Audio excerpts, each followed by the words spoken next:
ce guda ɗaya, ke ce ta fara cikin zuciyata. In babu kyaraye ko na sani za na sha wuya.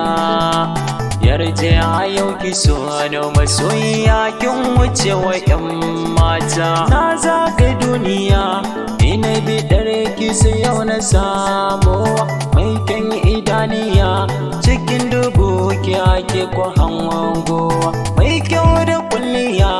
Kamar ki babu ya kai ki san kowa. Daure a yau ki so da masoyiya ta sarauniyar mata. Zanzar cikar batu kaji ta goma mai ta ayyafi. Nai miki tanaji gida na in kika so da kwaye kifi. Zan baki da kula kamar uwa da ɗanta mai ƙarfi. Na faɗa rijiya na san ki wanda jikinta kwaye zurfi. Yau ki zo ki taimaka ki fita ne a cikin ta kwaye zafi. Shi so ka so ka shi ne so ba nuna fin ƙarfi. Kin rata zuciya dukan jiki koyi na kwakin murfi. Yau na ci saboda ke a yau kwani ban kula wa 'yan mata. Na shiga yanayi a yau ko na sha giyar ku soyayya.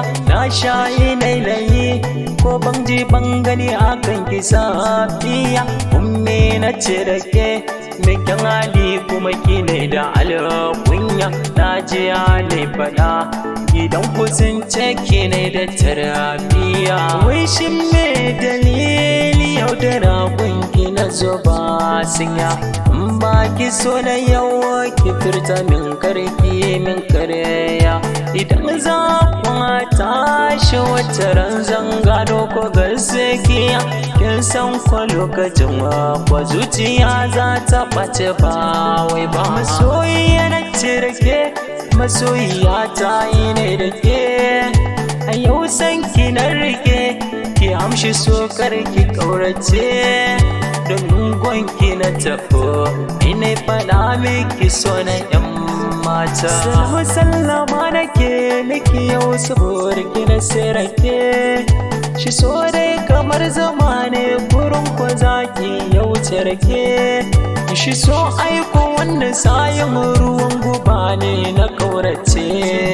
A yau karki ba ni kin ji masoyiya ta barkwatan ce. Masoyiya, masoyiya, masoyiya, masoyiya.